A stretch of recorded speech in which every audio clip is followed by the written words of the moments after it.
I'm Emma Chichester Clark and I am the illustrator of Pinocchio, which has been retold brilliantly by Michael Morpurgo. And this is Plum.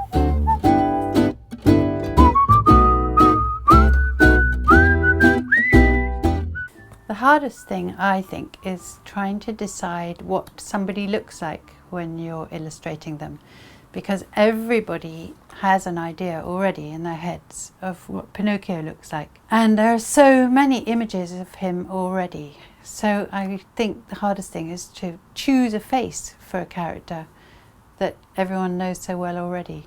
Also, I took a while deciding how to actually do the pictures.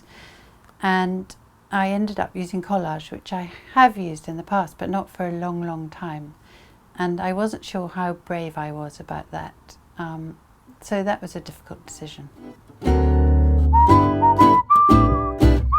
It's fabulous working with Michael Morpurgo because he is such fun and he's very easy to work with, because if I make mistakes, which I do sometimes, he is very kind, and while he might reprimand me slightly, he will change the text, which is amazing.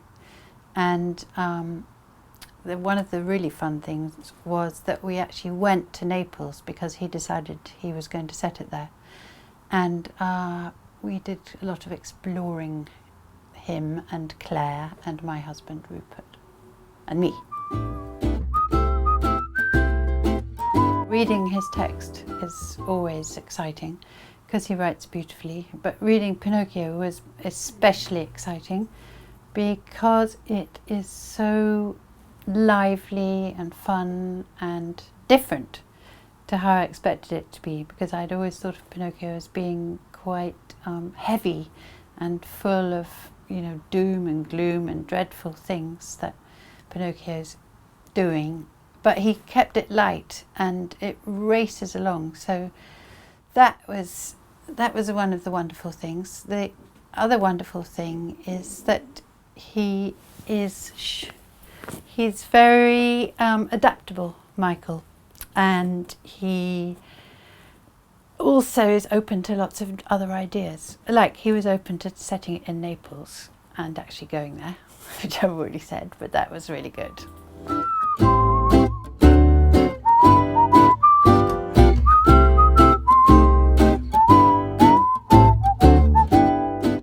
It's always interesting trying to imagine characters, like, for instance, the cat and the fox. I wanted them to be extremely evil, of course, and I decided that the cat should have a kind of rock and roll look, a sinister East End guy with big winkle pickers. Is that what they are? With the great big platforms. And he's got a slightly James Bond look, I suppose, the evil cat in James Bond, who's white. But actually, probably the most interesting bit of research was back to Naples again, because it was such a treat to go there and look at the buildings and little streets and all the washing hanging up, which I used a lot in the pictures.